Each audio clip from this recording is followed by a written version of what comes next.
Hey everybody, I'm Tom Vasel and welcome to the middle of September's Week in Review, in which we go back and take a look at all the reviews we did over the past week, giving you short summaries of them.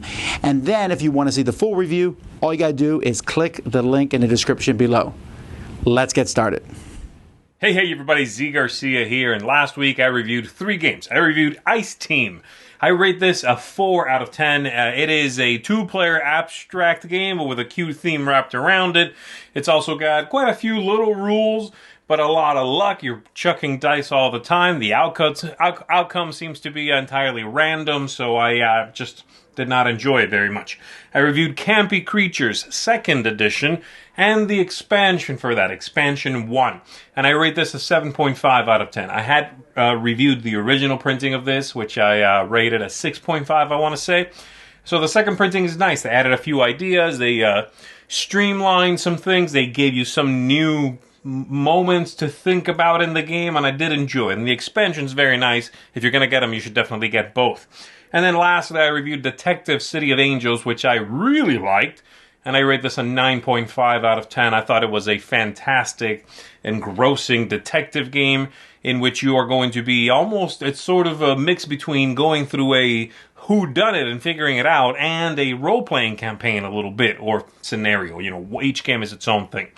I really liked it. It's just beautiful, well-produced, lovingly, thought about and lovingly written, very captivating. So there you go. Detective City of Angels is awesome. And that's it for me, everybody. I will see you on the next one. Hey folks, welcome back to another week in review. Did 3 videos for you this week. The first one was a game called Combat Arena. This is a new Barnes & Noble exclusive release, I believe, from Games Workshop. That is, I think, basically a dumbed down version of Gore Chosen that they released a couple years ago. So basically, it's a combat-driven, initiative card-driven game where you're trying to knock the other people out. I gave it a 6 out of 10. I didn't dislike it, but it just seemed a little bit too random and fiddly sometimes, but it stayed longer than it probably should have. So you can go check out the rest of that review for more details there. Did another review for a game called MourneQuest. This is from Backspindle Games. And this was a really fun cooperative game that I really enjoyed playing. And so I gave this one an 8 out of 10. The rulebook probably wasn't as great for hunting down information after the fact, but everything else about the game I really enjoyed, and I thought it was very well balanced. It provided a difficult challenge, but still left you playing with the hope that you could win. So I liked that as well. So gave that one an 8 out of 10. And then finally I did a first impressions video for Too Many Bones. I was able to play Too Many Bones for the first time at Dice Tower Retreat last week, and I figured I'd share my first impressions with you on that one. So that's it for me. Let's get back to the rest of your review. See you later. Okay, so for me, first of all, I played Thieves. Oh, what a terrible game. You roll dice and see what happens. Not recommended at all.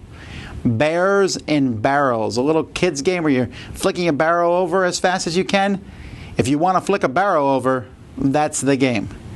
Fishing Day, this is a better one for kids where you're throwing a little ring in and trying to pull out fish or different wooden pieces from the middle. It was a lot of fun for kids to play. Little Monster, another game I would recommend for kids in which monsters are running around this board. You're going to play different cards to feed your monster and do all kinds of crazy stuff to move them. Great art. Foothills. This is a 2-player game based on Snowdonia, and I really like it. It has a strong historical flavor as you're building these different railroad tracks, and a really unique card mechanism where I can use an action of a card and then flip it over and get a weaker action which I have to use to get the stronger one back again. The Artemis Project is a solid dice placement game with stupendous components, just really great. And you're on Jupiter's moon in the future, trying to build a colony. A lot going on. If you like these Euro games with dice placement, you'll enjoy it. I took a look at Power Rangers, the board game. This is a cooperative experience in which you play one of the Power Rangers and you all fighting lots of different monsters, and they keep coming at you in swarms and waves, and it works well. I think I would like it even more maybe if I was more attached to the theme, but I know Power Rangers fans will be happy. Caravan. This is a camel placement game in which you are moving cubes around the board, but you have to move them through lines of your camels, and then you're trying to maneuver your camels in the best place. Very interactive, very interesting. Reminds me of some classic games in this genre. I thought it was pretty neat. Queen of Hansa. This is a very light game in which you are just basically taking a card and playing a card, then taking a card, and trying to have the most influence in different cities with these cards.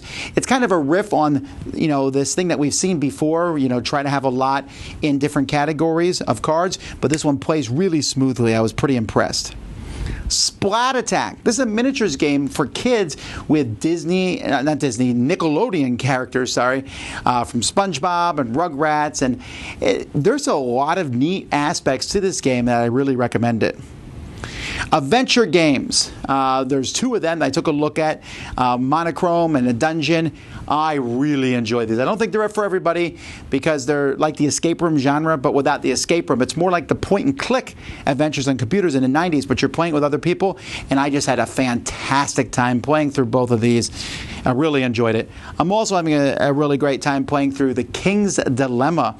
This is a game that you're going to be changing as time goes by. So it's this, like Pandemic and these other games where you play through and there's going to be permanent changes. King's Dilemma has this same thing going on.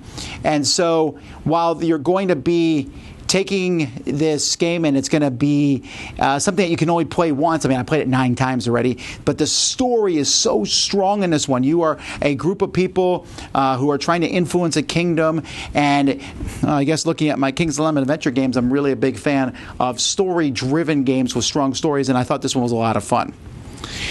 I also took a look at the Dice Tower library this week, so if you wanted to see that, we set it up for the retreat last week, and I did a boring unboxing, and I'm currently, as you are watching this, in Iceland, so we'll have some information about that convention this week. Until then, I'm Tom Vasel, and you've been watching Week in Review on the Dice Tower.